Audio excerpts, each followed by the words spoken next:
Don't mind me. I was just rocking it out to the intro. Hello and welcome back to Fantasy Turf War, the coolest fantasy football league on the planet. Before we get started, sometimes we have a note from our commissioner, Corey, but he is busy on assignment at the moment. So, no update from Corey, and we don't expect him to pop onto the show or the chat room as he often does. But just stay warm down there in Antarctica, please. This is season 2, episode 16, overall our 92nd episode, and there's a lot to talk about. We are down a co-host today as Susan, the Gridiron Goddess, is on vacation, just like half my fantasy teams were this past weekend. But nonetheless, the show must go on. So let's give it up for Adam from Fantasy Couriers. What's up? How are you doing? Apparently not as well as I was. I'm the opposite, man. I was 12 and 15. 12 of my 15 teams won this week. So I'm 12 and 3. Wow, that's huge. And one of my teams had the second highest score in the division in one of my leagues, and I lost by 0.8. 0.6. That's harsh. It was one of those, just like one more reception. Give me a blowout if I'm going to lose. You know, I don't want to. I don't have to clock wash on Monday night down to the last play. I've done that before. It is heart wrenching, regardless which side you're on.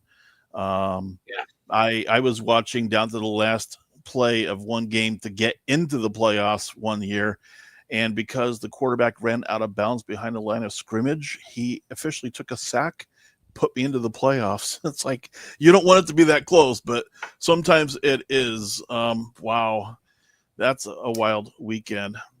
Yeah, it was scary. Painful. And welcome to our friends. We are streaming live on several platforms. We appreciate being with us. Make sure you stay tuned to the end of our show for our trivia segment. We'll announce our winner and give you the next trivia question. Last week, the title of our show was Fantasy Football Panic Mode, Save Your Season Now. And just a weekend later, we're in flat out turmoil after week 4. And with the bye week just in front of us, some teams are now in desperation mode. In football terms, it's first down and I need to throw a Hail Mary pass. No, please don't do that. We're going to try to help break this down for you. Welcome to this week's episode, NFL Turmoil and Bye Week Hell. Yeah, we need a little sound effect button to hit it, you know. Boy, the list of injuries keep mounting. Now there are a couple teams on bye week in week 5. Not a great mix to have injuries and now bye weeks and have to try to fill all that stuff, especially because people are still trying to patch up their roster woes from the early part of the season. So you had a fantastic weekend. That has to buck the trend, I swear. Coming, what? That's just, I don't know if I've ever seen a weekend like that from anybody, having that many wins out of that many teams. But as we start heading into the next few weeks here, what would make you concerned, even though you're on a hot streak right now? Oh, I'm good. I'm ready to fall off the cliff. Like, it was great because Sunday night when we recorded the Couriers, I was winning every game. I was like, this is never going to happen. To win all 15, I would probably be hoisting a banner over my head or something. But I mean, realistically, half of the wins is great. 75% is spectacular, but this is ridiculous. I mean, concerns really come in is I don't, because I play so much Dynasty, I don't pay attention to bye weeks anymore.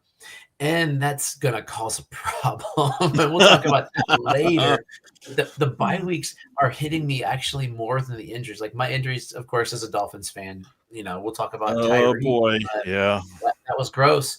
And so I have him on some teams because he was one of my bold predictions that he was going to have a great year. And I had him, it's going to mess up my fantasy pro stuff. I had him high because the Dolphins secondary is terrible. But I mean, they're down to like their 15th string cornerback, and I thought they're gonna have to shoot, and we're starting to get that. And then his knee went jingle, and so that's one of my concerns because I got him in places because you want to have guys you like. That's part of fantasy. Jason talk about for heroes, you know, and I thought Miami was about ready to turn that season around too. They played tough against Buffalo, and it just felt like they started putting the pieces together, and then he goes down, and it's like, wow, that just let the air out of a lot of people's sails at that point in time. I don't think all's down in Mudville yet. I'll talk about that a little later in the show. But yeah, concerns though are I'm in leagues where waiver wires are so depleted that I've got to pull some magic hocus pocus out of my butt coming up. It's going down to who is a guy, because you don't want to drop somebody who's a running back 2, running back 3, because you got 3 guys on bye and you plan terribly like a moron like me. But you're almost looking for a warm body, or if you're like you got to put a player in. Like it's sportsmanship. Don't take a 0. That's not. You got to field someone. Yeah. You got to cut somebody to pick somebody up. But who is a warm body that will get you 2 points? Get you 5 points. You know, just what are you looking at there? A stable floor, right? Seriously. And there's a lot of people out there that you can get off the waiver wires that are going to get you maybe 4 or 5 points or something. Just something. Just don't take the 0, guys, please. You know. Yeah. No, it's we have rules in a lot of our leagues that almost like disqualify you from taking zeros and down punish whatever down the league. But yeah, it's gamesmanship. We've named that distinction after people who ghost week after week, don't submit a lineup, or don't check to make sure that they don't have somebody to buy or they're on the IR, but you're still playing them. That's not good. That's not good. Yeah. I mean, you can understand if you get beat and you put your best lineup out there. That's what I try to do every week. But even if you do, you just don't know what's going to happen. Even on paper, you might be looking like you're supposed to win, but that's why they play the game. And even in the NFL, we know that there's some really good teams out there, but they have to play the game anyways. And so the number of unbeaten teams in the NFL and in our own fantasy turf war are beginning to fall. I was among one of the giant killers this weekend. Imagine scoring 140 plus and losing. Not fun. I've been there. And sometimes your opponent just has everybody showing up at the same weekend and all the stars align. I put up 152 against Evan Neal, who I would consider to be the best in my division on paper. And I won by about 9, but there was a cost to my victory. I had Tyreek Hill on my team. And so now my team is in a bit of turmoil with the bye week ahead. So are you avoiding a lot of the injury issues, the injury bugs? Are your team staying healthy, Adam? Other than Tyreek, it's not too terrible. Like I just got hit with a Cedric Tillman, but he wasn't performing like I thought he would this year. And otherwise, I had in Fantasy Turf Wars, I had I had Aaron Jones. Thank you, Aaron Jones. Jordan Mason somewhere else.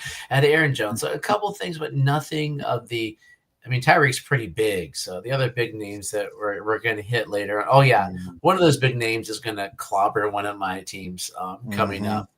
Do you want me to throw out that name right now? We might as well do it now. Rip off the Band-Aid, man. Just rip it off. Lamar is my big guy. I have Lamar in 2 teams. I think is he my turf war quarterback? No, he's not. Yeah, he's my turf war quarterback. Yeah. He's my turf war quarterback, and on my best team that I have, he's my quarterback in a dual quarterback league. So last week he sputtered out. Then he's now out for undisclosed. I've heard anywhere from a week to 5 weeks to who knows when. It's one of those things that everybody's going to have to pay close attention to it. We'll talk about what options are there a little bit later in this show here, but I had one of the other big names on another one of my teams, Malik Nabers. When I lost Malik Nabers on Sunday and then I lost Tyreek Hill, it's like, wow. So 2 of my teams have been hit really hard. This is where you have to rely on having drafted deep or paying close attention to the waiver wires to always improve your team. So we're here to help try to figure out how to navigate through the messy roster situations. But before we do that, let's put in a shameless plug for our partner, Alpha Clash. Let's take a quick time out to shout out to our partners at Alpha Clash, the indie comic book trading card game that turns every match into a lore-driven battle for glory. In the Alpha Clash universe, super-powered contenders collide in a fast-paced game that perfectly blends fun and competition. Build your deck, unleash devastating abilities, and maneuver your opponent in a game that's as much about brains as it is about bold moves. The artwork will pull you in, the gameplay will keep you coming back, and the growing global community awaits. Head to Alpha Clash tcg.com and start your journey today. That's Alpha Clash, tcg.com. It's time to enter the clash. Alpha Clash has generously donated booster packs where you at home can win today. Awesome. It's always fun listening to both you and Susan reading through that PSA announcement there. Okay, here we go. Week 4 in the books. More significant injuries. We talked about some of those already. Week 5 bye teams. Falcons, Bears, Packers, Steelers, oh my. And then the following bye week include the Texans and Vikings. There's a lot to navigate through with our rosters. Adam, let's talk about it. What are your recommendations on how to approach what's going on between the injuries and the bye weeks? What are your thoughts on some of these ideas or things going on? Don't overreact or do anything stupid.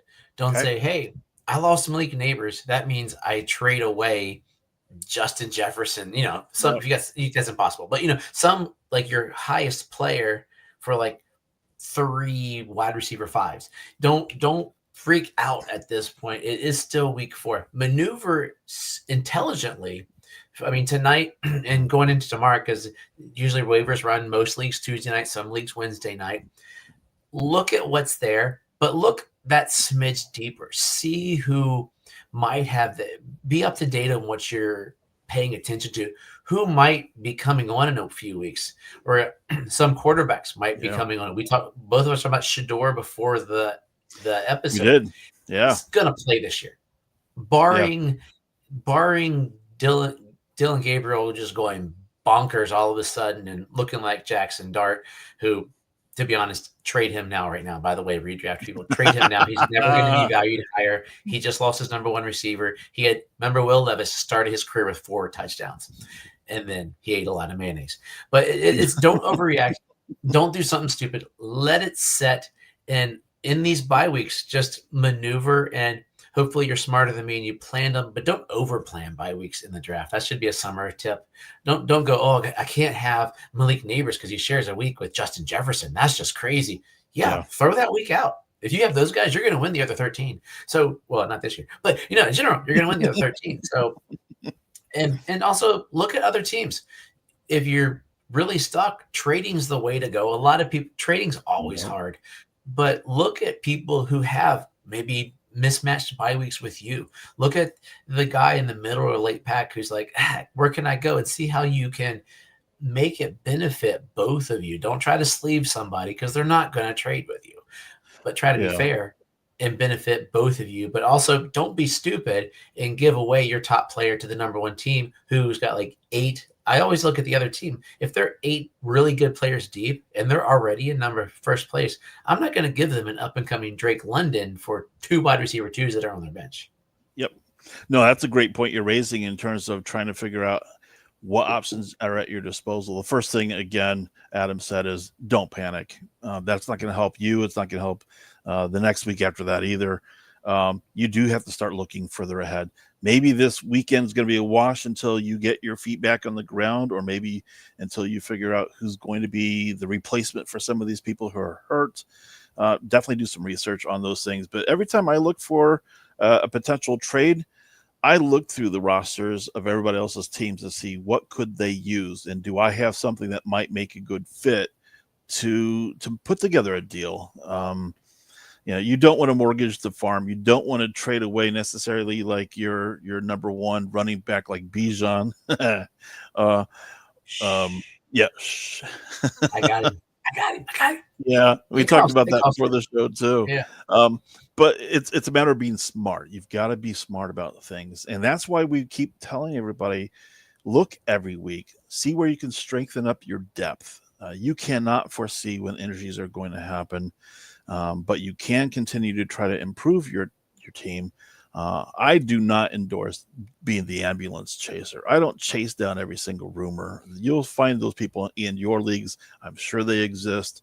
And it's great, but maybe you can take advantage of some of that as well. If they're going to drop somebody because of a rumor of this or that, do some additional research and see, is that person worthy of picking up and snagging them away before they realize what they've done. Look at the bye weeks coming up. We're going to talk about I'm sorry. Yeah, but go ahead. I said I got Tyrone Tracy because somebody dumped him. There you go. He might have lost his main spot, but in a few weeks he's going to be back. He'll be back. And He'll be back. That's how you pay attention. Yeah, so keep paying attention to the bye weeks as well. We know that there are 4 teams out this week. That might be opportunity if you're sitting in a decent spot to go look to see what is available from those 4 teams on bye weeks, because people can't play them yet. They're not looking for 2 weeks down the road. They're looking this weekend. How can I fill my roster now? And so there are some opportunities there. We're going to talk about some of these deeper potential picks off the waiver wires here shortly, but there is some ray of hope for a lot of people and those roster positions, depending on just how depleted your waiver wire is for your league. As always, this show is meant to be interactive with our audience as well. So as we go through some of our takes, feel free to chime in on any of the platforms we're streaming on, and then we might pull in some of those comments into the feed so we can all see and discuss. If you agree with us, fantastic. But if you don't, let us know that too. So let's get into something here, which is that we don't always get it right. There are some things that we're going to get wrong for sure. We've showcased some players and discussed pros and cons with them over the last few weeks about can we trust them or not. In many cases, you may not have a choice. They may now be your RB1 or 2 or wide receiver 1 or 2 on your team. You may not have a choice, but you've got to play them in most cases probably, and especially now with injuries and the bye weeks coming up. So 3 that we featured last week: Courtland Sutton, A.J. Brown, Mark Andrews. Of these, Sutton put up respectable numbers. The other 2 put up forgettable numbers. But we're going to go beyond that and look at a few more names to add to that list to talk through. And the question is, can you trust them or not? Can you trust them in the short term or long term or not? And the first name that we want to toss out there, Jackson Dart. He took over the starting quarterback position on the Giants last week. 13 for 20, 111 yards, not very many yards passing. He threw for a touchdown, but he also got a lot of carries and a lot of yards and manufactured a touchdown there too. So, Adam, is Jackson Dart part of a guessing game, or maybe we take that wait and see approach, or is it somebody you should trust now? If you're a 2 quarterback league, you get him on your roster. He was probably picked up last week because he was going to start, but I sort of alluded to it earlier, and I wrote about it the other day. It's that rookie quarterback. Cam Ward is playing decent for a rookie. For a rookie per se. He's not lights out, but he's learning the game. And Jackson Dart just had that perfect game start. He only had 164 total yards personally, 10 carries for 54. I mean, that's 5 points and a touchdown. Yeah. So he's got 2 touchdowns, one's passing, one's rushing, and so he's got great value. I mean, he's not a guy that I'm going to say I'm starting him next week.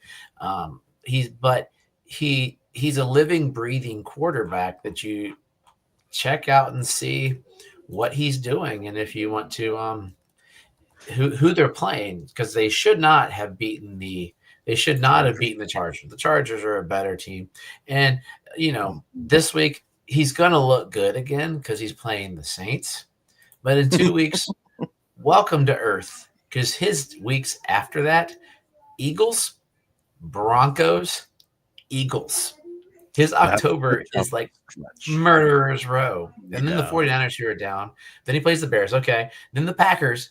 He's better for dynasties. If you're a dynasty league person, yes. You want him.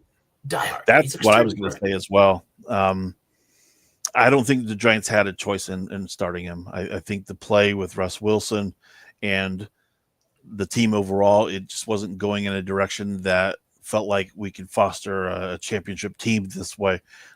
We talked about a few weeks back, do you put the new kid in?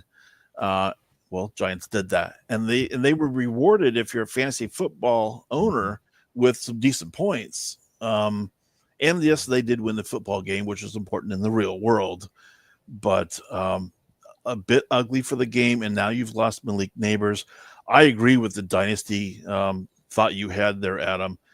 This is definitely worthy of a dynasty roster position, and just hold them for a bit. and see how it plays out. That's probably that's definitely the direction I think I would take as well if I had that empty spot. Let's talk about another quarterback. You liked him last week, Carson Wentz from Minnesota.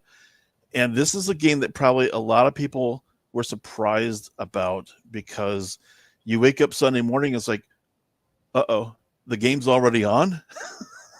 It's like, yep, you missed it if you were trying to get to your rosters. It was an early game. He had a good game, though. 30 for 46, 350 yards, couple touchdowns, couple interceptions. He had a few rushing yards and a 2-point conversion. But is this a person that you can trust for more than just a couple more weeks? Or what do you do with this guy? I honestly don't know. If I was the Vikings coach, I said you play the best player because this is a good team. Yeah. He is playing better than JJ McCarthy. Yeah. You hate to you hate to ruin the confidence of a young rookie quarterback, but sorry, our victories are worth more than your feelings. And if Carson Wentz does this again, I mean, that's 350 yards against the Steelers defense that's okay-ish, not top-notch Steelers, but not terrible. Right. Let's see what he does in England this week. I mean, once again, he's playing 9 o'clock in the morning, so you might miss him and not be ready for him. But 9:30. But I like what he's doing. He's making the team look good, and he's doing this, with the absence of Aaron Jones. Addison came back. That's helping the team. That's going to be a benefit. But I don't know how you set a dude that's playing like Carson Wentz is.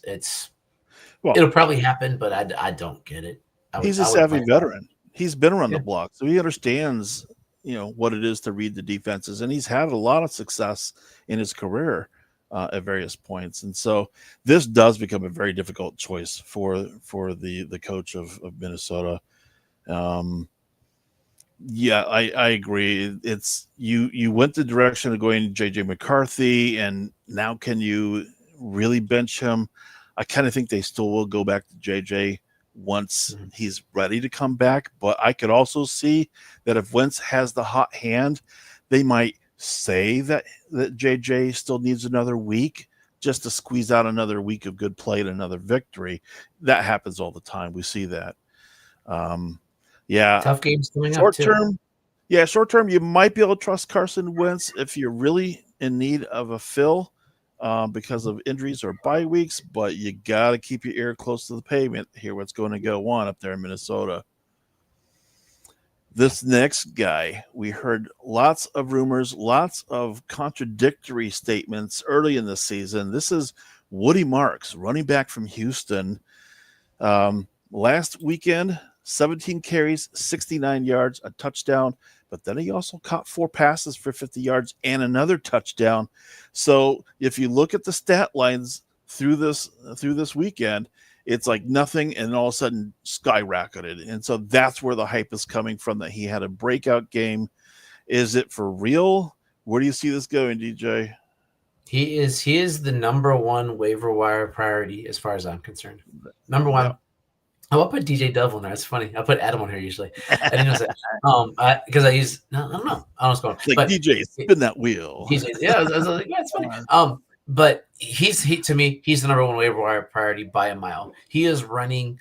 The other running back he's competing with is Nick Chubb, who looks like a grandpa running. Nick Chubb might steal some touchdowns. They might be like, hey, Chubb, you're going to get 10 touchdowns this year on 75 yards. That's what they're going to do. They're going to boulder him in because he does. But if you watch him, he just looks like he's just sort of wobbling around some because poor Nick Chubb's been through it. I mean, those knees, he's got the knees of an 80-year-old from everything from college and coming into the pros and what's going on last year. Yeah. And Marks, he's fast, he's young, he's healthy. And a thing came out today, Joe Mixon isn't closer to coming back. So it's Woody Marks, Dameon Pierce, or Nick Chubb.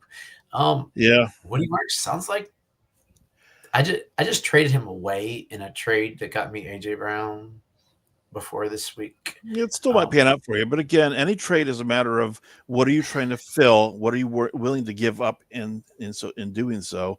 I've had Woody Marks on my radar from even the drafting time back in August, on my radar.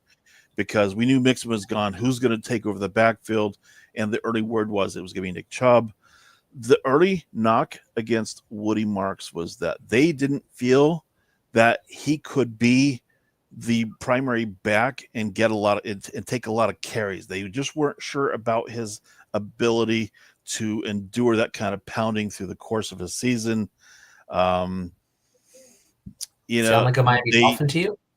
That's what they said about kind of a little bit. Yeah, it's kind of a little bit there. I'm hesitant to give a full endorsement of it, but I do see it pretty much across every platform endorsing Woody Marks as being the hot waiver pick of the week. But how many times have all these platforms done that? Oh, this is the hot take of the week. This is a hot person. You got to pick him up.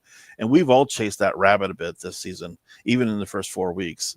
Everybody remember Fannin from Cleveland? Yeah, we chased that one. There were a lot of people that are like, oh, you got to get this one. And they just have panned. Yeah, exactly. From New England, the receiver from New England. Haven't heard from him much since week 1. Is almost everywhere. There you go. So this could end up being something like that. And again, the news out of Houston regarding Mixon today was really not much news. The fact of we don't know. And it gives me the feeling it's going to be that CMC thing all over again. Mixon could be MIA for the entire season. We'll see. Yeah. So, all right, great discussion there.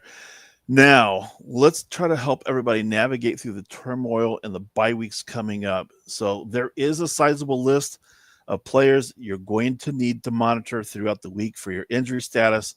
Some of them are likely to be out for a few weeks. And as I stated last week, with waiver pickups, which are normally early Wednesday mornings for most league, Adam reinforced that message tonight. You may not have the luxury of waiting to make your move.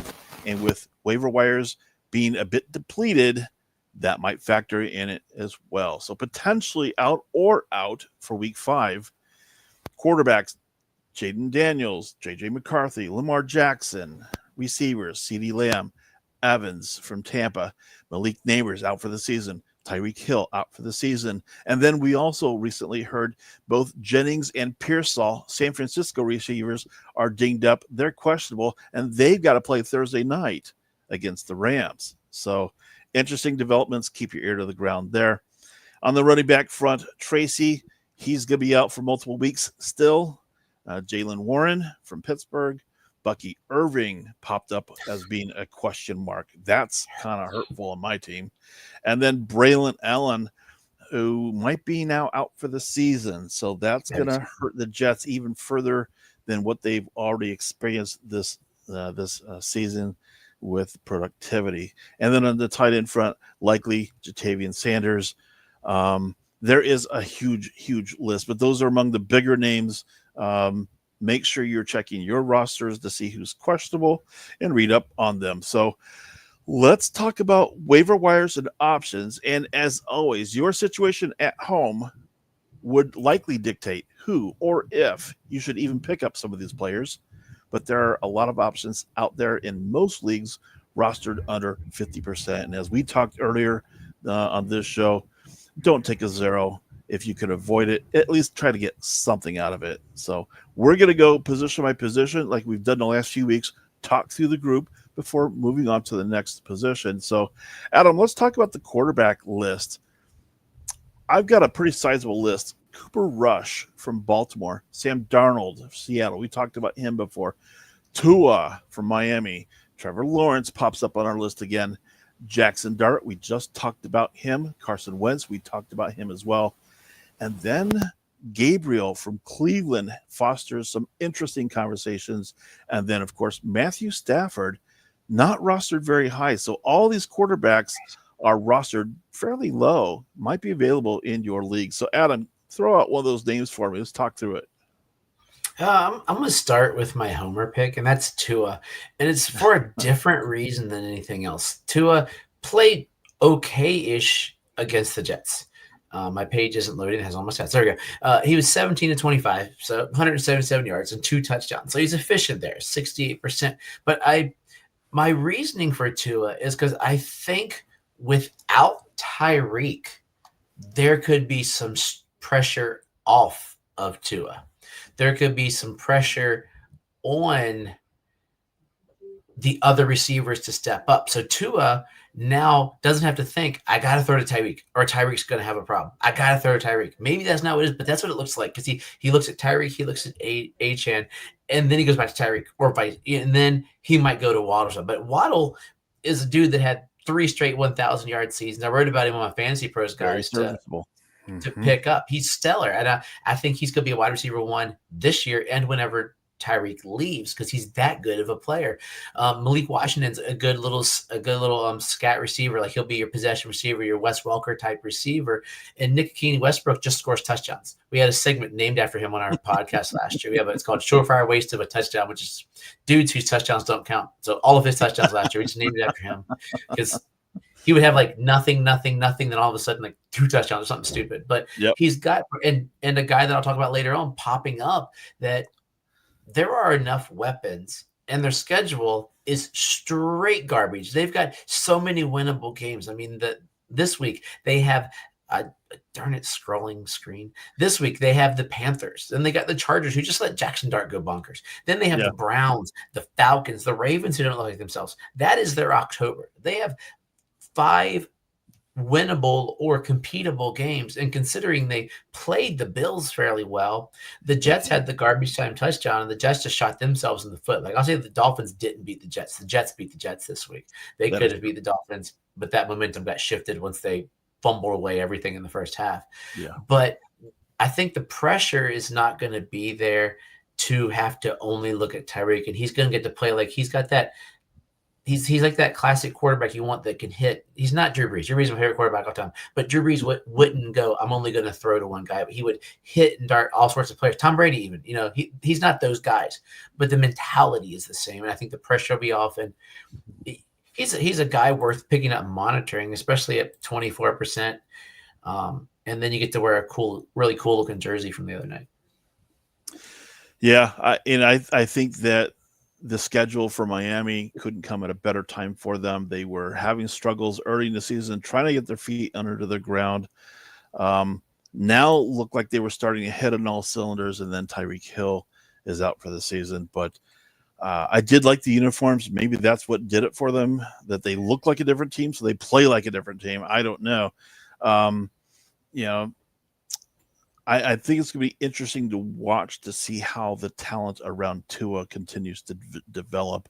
Waddle is actually available in some people's leagues, surprisingly. Wow, that's crazy.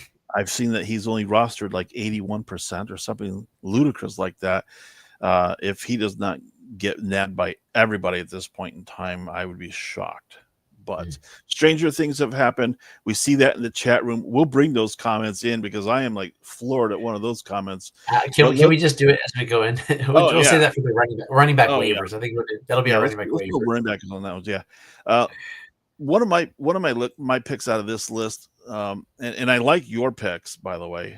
When we were going through pre-show, I actually did like Jackson Dart, but really more of that stash, as we talked about earlier on this show, and he is only rostered 23%, so he is available, and I think he does have nothing but upside, provided that they can cultivate talent around him. They've got to get the running backs back and healthy. They've got to find the right receivers that are going to help. We'll talk about some of that tonight as well. So enough about Jackson Dart, but only 23% rostered. If you've got the ability and a position to stash him, that you don't need him right now, might be worthy. And Adam, I think you've got somebody else you want to talk about more too. Yeah, and it makes me sad because I traded him away actually today, and that Bijan trade so I could get him, but it's Bijan. I'll pretty much give up anything for Bijan. But that's Matt Stafford. Like, Matt Stafford's a guy that coming into the season, I was like, dude, this guy is gonna have a career year. Like, I think he might retire. I really do. I think this is his swan song. They're my Super Bowl pick. He's got Puka Nacua, who right now is the best wide receiver in football. Like, I'm seeing things real. Should I trade him for Jamar Chase? Yes. Should I trade him for Jefferson? Yes. Should I trade him for everyone not named Bijan or Jahmyr Gibbs? Probably so. Yes. Because he is playing lights out. He's got the number one receiver. Devontae Adams is right up there. He's got to be a wide receiver too, without pulling. I got too many screens open, but Matthew Stafford, all he's done is thrown touchdowns. I mean, the week 1 was he threw 1 touchdown, then 2 touchdowns, 3 touchdowns, only 2 picks. And if you're going to throw a lot, you're going to have picks, and that's fine. But he's throwing for 245, 298, a $196 versus Philly, but still threw 2 touchdowns against Philly, who's got a really good team. They played them well. That was their only loss. And the upcoming schedule, the Rams, they're making the playoffs because they got to play a beaten up 49ers team, a beaten up Ravens team, the Jaguars, who I think are overachieving, the Saints. That is their next 4 opponents. They have a bye week in there. They need to come away minimally with 3 wins out of that group, and they could easily sweep the table on that. Matthew Stafford's got a great situation around him. They got the schedule, they've got a healthy team, and a great court and a great coach to guide him through that. But it could very well be a swan song. But if they make a deep run into the playoffs, Matthew Stafford has nothing to look back with regret on. He has done it all, and I am shocked when I looked out there to see how much he's been rostered. I saw one source said 32% rostered. That's it. That is it. And that's crazy for somebody with that talent and those weapons around him, because the running backs can catch too. Mm-hmm. Oh, yeah. Talking about running backs, though, let's move on in our list. Woody Marks, we talked about him already, and 32% rostered is not very much. I am shocked that it's not going to be at least double that by the end of this week, just because people are looking for starters. So anything you'd like to add about Woody at this point? I think we're solid, but I think we got to pop this up as we're going into waiver wires. Mercy. Mercy. Our friend Sharon, she's a follower of Turf War now via the Couriers, via Gridiron Goddess. This doesn't even make sense to me on the planet Earth. You might want to start out by going into the league and seeing if that person pushed the wrong button, because that person should not be in the league. You don't drop Genty. Last week he went bonkers. So you got to claim it for. There's no way on God's green earth. Put in a claim for someone else. You put it in, but you're not getting it. The first person already has it unless it's a ghosted team. Second person, unless it's a ghost. You get it if the first 3 teams are not putting in any waivers. So unfortunately, Sharon, you're not going to get this, but I would check if, as a commissioner, I got my shirt on that says the commissioner with a little Godfather logo tonight. My brother got it for my birthday a couple years ago. But if somebody drops a guy that high profile, it's a league thing. One, make sure they're not throwing the league, because that'll mess up everything in there, because they're dumping guys like that. Like, that's a guy, he's an undroppable. 2, make sure they didn't by accident have their phone in their pocket and he goes, "Oh, I'm dropping a Genty," and then they haven't looked at it or seen the waiver. I would ask your league mates of that first. But I'd put in the waiver claim as well. But that's just not. You have to put it in there just in case everybody else in front of you did not do it. I might be waiver pick 7 or 8, but if I see somebody out there, I'm still going to put a claim in it just in case. Maybe hope against hope, but. My gosh, that was it either is collusion to throw the season. Maybe somebody who's in that first 1, 2, or 3 positions in a waiver wire would be in a position to pick him up, so that way it doesn't look suspicious on a trade. I've seen that before, but gotta pick him up. You've got somebody else on the running back list to talk about. We've talked about Tyler Algier before from Atlanta. They're on a bye week. So, again, we're not going to go down that path again this week at all. Pick him up. I picked him up last week. And you put him there. If you're a Bijan owner, you better own him, because Bijan goes down for any reason. Algier's a top 5 running back because he did really good. I'm looking at a guy who I actually didn't like coming into the league. You look at he was overrated coming out of TCU, and then Kendre Miller, before I ramble on more stuff about him, but Kendre Miller has been nothing short of, nothing. He's been a big nothing burger for the Saints. We're looking at 156 yards, 148 yards. And this year, the Saints are starting to look younger. I was really shocked they gave Rattler the keys to the kingdom. I thought they gave it to Shuck. But, I think Rattler's better than Shuck. I think they know that neither of those guys are quarterbacks. Kamara's a year older. He's doing okay-ish. But Kendrick Miller had 11 touches last week against the Bills and averaged 5.9 yards. Like, if you even throw out, don't even worry about the touchdown. He still averaged 5.9 and 11. That, to me, that means that they can go, okay, our passing attack's not stellar. Thank you for throwing to Chris Olave finally. Finally, right? Finally. But I think you got to see what you got in a third-year running back. You got to give him some toe, and then you might be able to bring him back as part of a committee, because every team that wants to be successful has to be a committee. We don't like that as fantasy guys, but as pro guys, you want to have a committee on your team, and that's how you're good. That's why we talked about Ollie Gordon recently. Achane is the greatest guy he's shown he's a top 5-6 running back in the league, if not higher. Yeah. And Gordon looks powerful. You need that power and that speed, and Miller could be the power there, 6 foot 220, to help alleviate some of the elder statesman Kamara to keep him fresh for the playoffs they're not going to play in. But let's see what we got in him. But I'd pick him up. He's one of those guys I'm trying to get to fill in that hole with all my bye weeks this week. He's been on my radar for a while as well. And you have to think of it in terms of the NFL team and the owners. What are they doing? Why are they doing it? We know that Kamara's not going to last forever. And a lot of times you start seeing teams drafting for the future. And I think this is what they started doing at one point. That's why the team looks so young at this point, is that they decided to start, turning the corner and saying, okay, we got to start planning for the future, because bringing in veterans is not helping us. It's not getting us championships or division titles. So Kendrick Miller, only 5% rostered. So it's a name that you might start hearing a lot more over the next few weeks.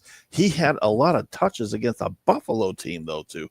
That, to me, was what the surprise was, is that it looked like he was getting a lot more action against a really good team.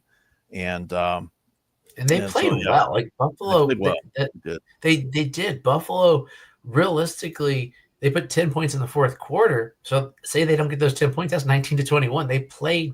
Yeah. I was surprised how close the game was. Me too. I thought, is there a chance? Yeah. So yeah, it's weirdly close. I've talked about this other player, another running back, last week. Everybody knows I'm not a Kansas City fan, but Kareem Hunt. We talked last week that they just didn't have an identity of who is going to be the running back. Maybe it's just going to be a forever committee with that squad. And then this surprised us. It looks like now Kareem Hunt could be the RB1 for that team. We know that Kansas City is starting to get their footing, and we know that when the Kansas City offense is hitting on all cylinders, everybody on the team wins. And so you're looking for the people who are going to get the touches, who's going to get opportunity. And right now it looks like Kareem Hunt could be that person who's going to get it. So if you're hearing us talking about any of these players that are running backs right now, whether it's Woody Marks, Tyler Algier, Hunt, Kendrick Miller, maybe even Ollie Gordon, this might be one of your last chances to pick them up. If you don't make a move now, don't be surprised if they're not there a week from now. So do what you need to do with research and looking at your team to see, is there a place for these guys? Does it fit my scheme and my purpose for the season?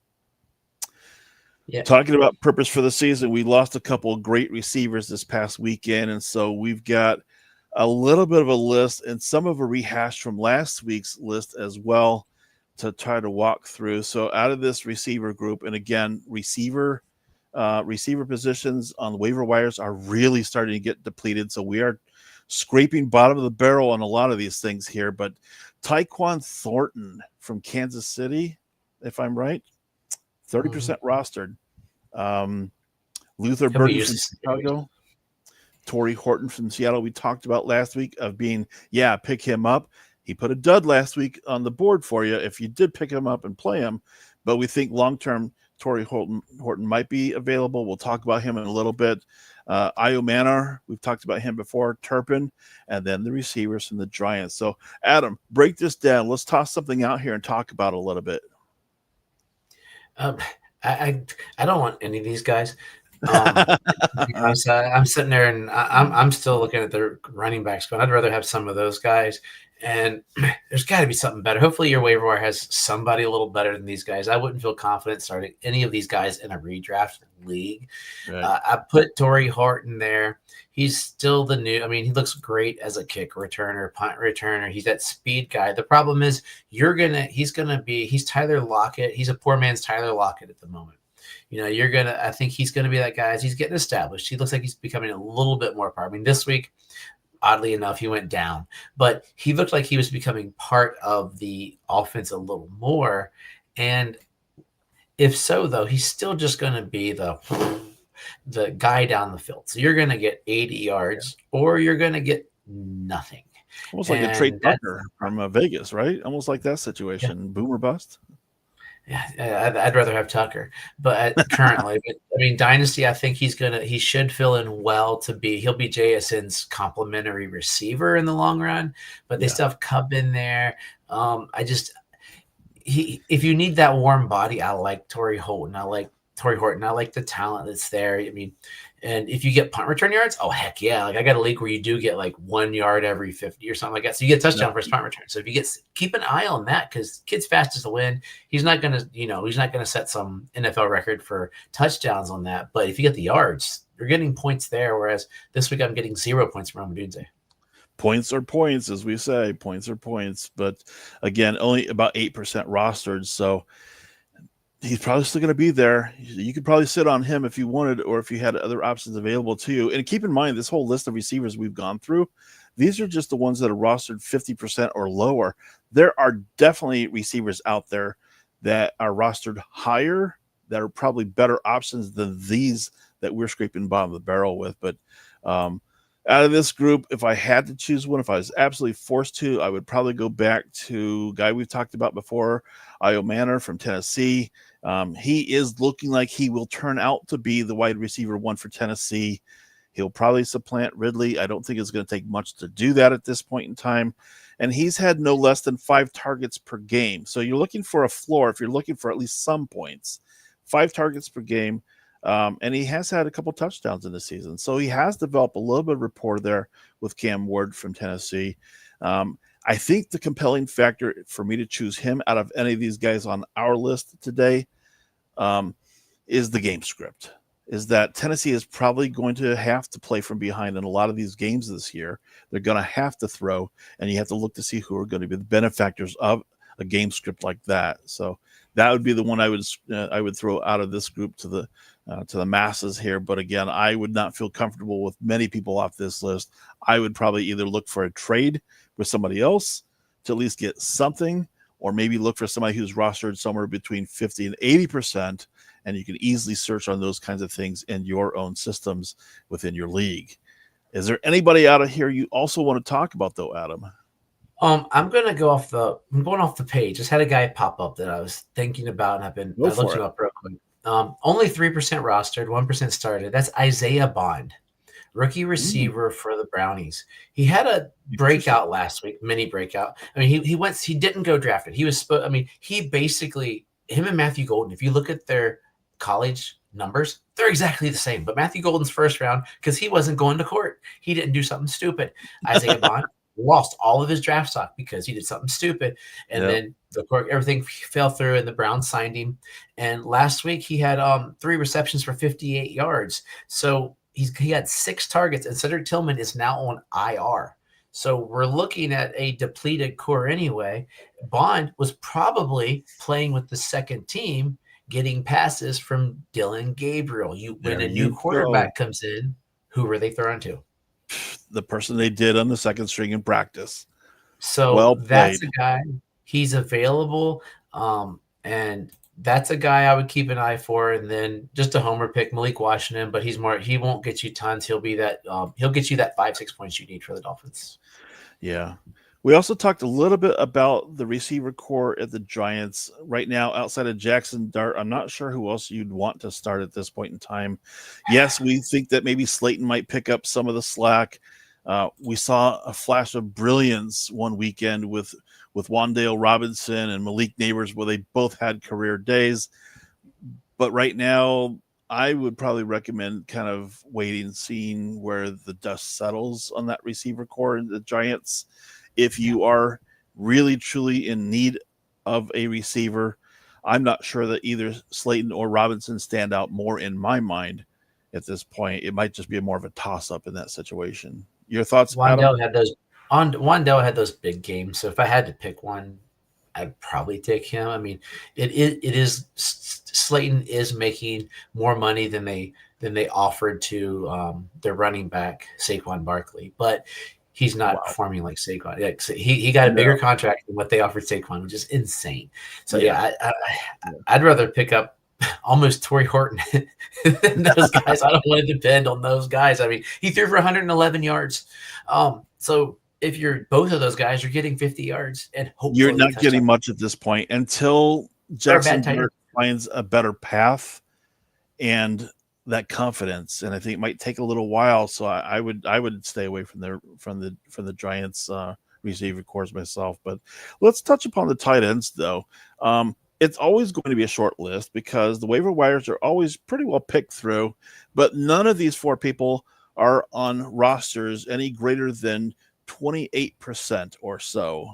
We're talking about Brenton Strange from Jacksonville, Dalton Schultz from Houston, Darren Waller, Miami, and then also somebody from the same game this past weekend, Taylor Mason, doing some interesting things there. Who stands out to you? I feel like such a homer this week. Like I'm really not trying. You're entitled, right? You're entitled. Yeah, I've been saying how, like, I think the first 2 weeks I was like the Dolphins were the most ridiculous, terrible team in the NFL, and then Darren Waller decided to be a living, breathing football player. Jonnu Smith emerged as the best receiver for that team last year. I mean, Tyreek had more, but Jonnu Smith was more of a dependable guy, and then Darren Waller, who hasn't played football for year and a half, 2 years, had 2 touchdowns on 3 receptions. So that's bound to go up without Tyreek. He had 9 yards per reception. That I just think if you're getting a guy like Tua showed last year, he started to like the tight end. I mean, Gesicki was gone because he was schemed out pretty much. Yeah. He's a good pass catching tight end, but they like the bigger body. And as long as he's healthy, these guys, you're picking him up if you need a tight end. I've got some waivers in for him. I didn't bid on him before. Like literally in the summer, I said, I'm not picking Darren Waller. They got rid of Jonnu, which was, I get they're not going to pay an older tight end who they don't see as a future. I get that. But then Darren Waller, I wanted them to trade for Michael Mayer from the Raiders. That's who I really wanted because he's being underutilized in the league. Yeah. But, let's do it. Darren Waller, let's keep on this Dolphins tri-superfecta. I was impressed, actually very, very impressed with the catch he had in the back of the end zone in that game against the Jets. That was a remarkable catch for somebody who had been out of football for so long, just trying to get his way back into the game and have a catch I would say was nothing short of brilliant, So, and now this group, we've talked about Brenton Strange before, and really I'm not going to hammer this point home too much. But he's had 7 targets the last couple each of the last couple games. He doesn't have any touchdowns, but he is due, and he is leading targets and or receptions every week. That's the kind of floor that you're looking for if you're looking to at least get something to help maybe fill in for the bye week. All right, anybody else you want to talk about out of the tight end core? On the wall in my basement, I have a couple jerseys. One of those jerseys is Jason Taylor. One of my favorite. I love the Dolphins. I mean, my favorite player is Zach Thomas of all time. So they were related for a while because Mason Taylor his mom might be Zach Thomas's sister, I believe. So Mason Taylor of the Jets, which makes me want to puke because I hate the Jets, loathe the Jets. I'm glad every time they lose, and I love seeing them 0-3, even though I love Aaron Glenn. And Mason Taylor, good big body guy, 251, 6'5", good hands, good stock coming out of Jason Taylor, and he's starting to get some looks. I mean, Justin Fields, I still don't think can throw a grape in the ocean. He had the beautiful pass to Garrett Wilson, which won me a game, so I would have had 11 if not. But I watched Justin Fields. He doesn't look great. But what looks great for a crappy throwing tight end? I mean, a quarterback, a tight end who's taking, doink. I mean, he's up 13 yards. Yeah, you don't throw far. You throw. So he got big what? guy. 5-6 catches or targets last night. Yeah, I think it was 7 targets, 5 receptions, 65 yards with his stat line, and that's spectacular. Yeah, and that's a good tight end weekend because you got to figure your tight end's got to get 6 catches for 60 yards and maybe a touchdown. That's the maybe is what makes you the tight end 1 or the tight end 32. Well, if he's showing trust with his tight end doing this, then inevitably he's going to have more targets and opportunities down the road as well. So love the pick. Yeah. Love the pick. All right, let's talk about our little friend, little Jimmy. So on our weekly show, we've got a segment called Start and Sit. We've got a little token called Little Jimmy. It's a coin that we flip, and props to Tank Talk podcast for the inspiration. We toss out a new player for little Jimmy to flip with, and we're doing so again today. So every week, if you've got a couple players you just can't decide on who to start, save yourself the agony and pressure. We encourage you to use our Start and Sit coin featuring our character called Little Jimmy. Flip him. Whatever he lands on, do that with the player. If it goes well, congrats. If it doesn't go well, it's not your fault. Little Jimmy did it. So the worst thing is not to flip little Jimmy at all. But if you have been watching our shows, little Jimmy has been right 3 weeks in a row. So you can get your own little Jimmy Start and Sit coin at fantasyturf4.com or message any of us on social media and we'll get you connected. It's only $5 plus shipping and it goes directly to support the cause. So little Jimmy, he's on a roll. And this week we have the Giants receiver, Darius Slayton. Oh boy. Jimmy, please don't make little Jimmy. It's like, please flip it the right way so you can continue the streak for the season. Keep in mind, through 4 weeks, 9 receptions, 12 targets, 135 yards receiving, puts in the wide receiver 80 category, playing against New Orleans. If you're looking for that wide receiver 80 spot, people around him are going to be like Adonai Mitchell, T. Higgins, surprisingly, Juwan Jennings, and Matthew Golden. So DJ Dub, spin that coin. I didn't drop it this week. Yes! Set Darius Slayton. Yes. I didn't want to talk about starting that dude. So Adam, you must agree with little Jimmy in that case, huh? Sounds a little bit like Jimmy's my boy this week. But... Yeah. I wasn't with him last week, but it's like Khalil Shakir. The week I don't need him, he puts up some yards and a tutty. But, I mean, if you're going here, I mean, would you rather have Adonai Mitchell? Maybe they're a toss-up. Would you rather have T. Higgins? Yes, because T. Higgins is a better player. Juwan Jennings, if he plays, maybe. If he plays, yes. Matthew Golden, why not? Because somebody on that team, Romeo Doubs is going to get 30 yards and 8 touchdowns, but somebody else catches the rest of the balls. So, there's a good chance that little Jimmy's going to be right again, I think. We've just talked about not sure we can trust any of the Giant receivers yet at this point in time. Little Jimmy may know something we don't. I'd have to agree. You do not play Darius Slayton on your team unless you have very few options left. And it might be your case. But I think if you have other options and you're weighing and struggling between a couple players, that's the purpose of little Jimmy coins. I probably would automatically go the other route, whoever you're trying to weigh that decision against at this point in time. I mean, CBS Sports doesn't agree with us. They think he's going to go bonkers. We'll see. We'll see. If it doesn't work out, it's little Jimmy's fault. It's little Jimmy's fault. So yeah, it's little Jimmy's fault. I was too excited though, so I'm kind of. I just had a feeling it was going to be set. But again, those are our perspectives and opinions on these players. I will always tell somebody about anything we share on the show. Do your own research, form your own opinions. Don't just take our word for it. We have some comments we want to toss in from the site over here. Some questions. Always happy to field those things. We looked earlier about the Gianti situation, so don't tell anybody if you're in that situation. You have marquee players available to you.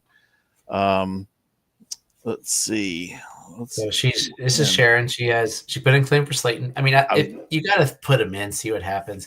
And then we're looking at Justice Hill, who just went bonkers for the Ravens. He just had that 71-yard touchdown looked really good. DeMarcado for the the Cardinals and Miller. For me, it's Miller. It's Miller, Hill, DeMarcado. I mean, I think Benson just I still believe in Benson. He'll step it up. For me, it'd be Miller time as well. Justice Hill, I think the metrics are distorted just because of that one run alone. However, in defense of picking up Hill, it would have to be under the belief that Baltimore is getting shellacked and they have to start passing. Hence, they will bench King Henry and they'll play Justice Hill in the passing situation. So that would be the reason why you'd want Justice Hill on the squad out of that. But DeMarcado, no, they just picked him up and put him on the roster just to fill a void. That was, I think, the only thing. He was looking good last year. Like last year, he had 2 years ago when he was a rookie. It was a rookie last year. Yeah. He had some, but he's there. No, this was just a simple roster move, I think, that they were making because they had a spot available, and I think that's all it was there. Yeah. Yeah. Oh, what about Sharon picked up Waddle last week? Oh boy, timely, well played on that one. And most importantly, just remember, Dove. Whoever this is, tell me.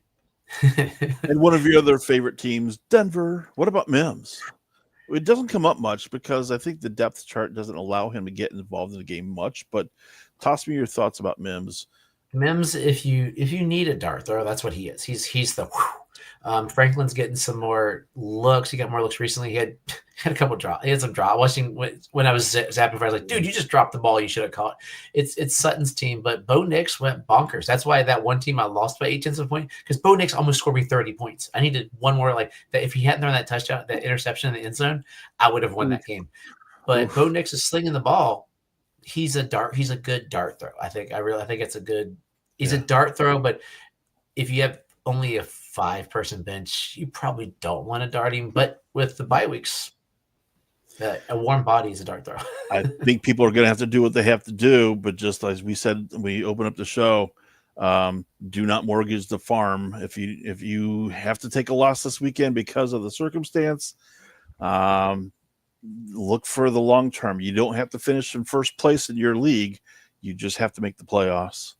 And then the other question from, again, a long-standing viewer of ours, Mims over Slayton. Boy, I'd almost have to say target share. I'm going Slayton. Yeah, just because he'll probably get more targets. Probably would as well. We're also hedging our bets that little Jimmy could be wrong at some point in time. Yeah. All right. Well, if you have watched Fantasy Turf. If you have watched the Fantasy Turf War live before, you know we've got a weekly contest going on right now. All you need to do is email your answer as well as your name to fantasyturfwar@gmail.com. You've got until Sunday night to enter.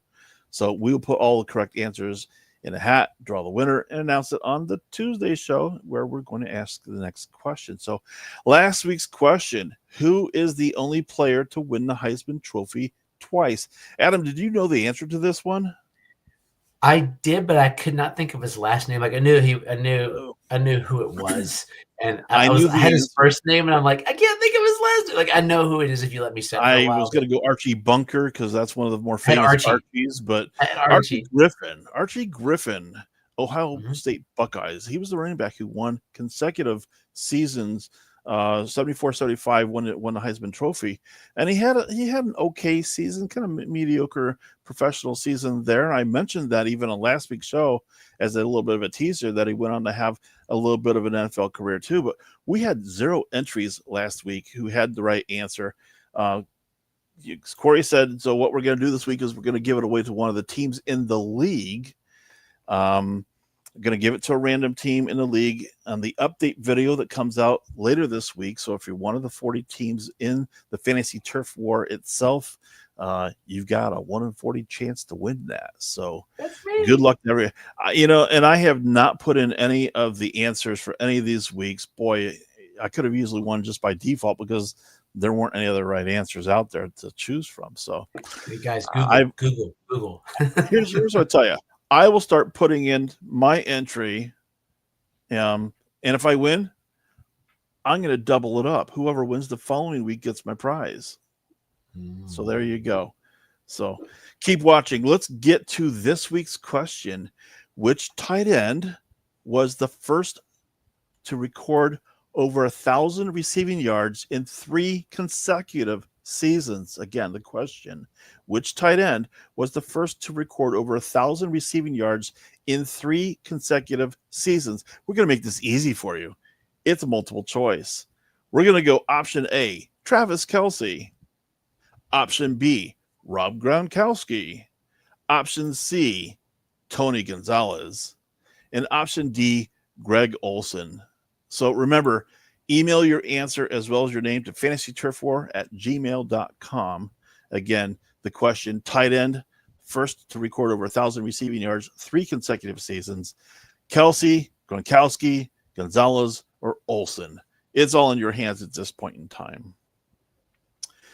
So that's going to do it for this week. Thank you so much for joining us. If you feel like you got value out of the show, make sure you hit that like button, subscribe, share the show with everybody you know. Adam, where can we find you? You can listen to the Fantasy Couriers podcast. It posts every Sunday night. We do the first half. We do all the games on Sundays, and because of life, I say, hey, let's throw it over to Fantasy Turf Wars on Tuesday. But you can listen to us anywhere you listen to your podcast. All my links are on the fantasycouriers.com, as well as my weekly rankings, which I got to do. And any articles I submit, I put on there. So we got links for you on there. And also just a fun shout out. X is on fire for Fantasy Turf War tonight. We are.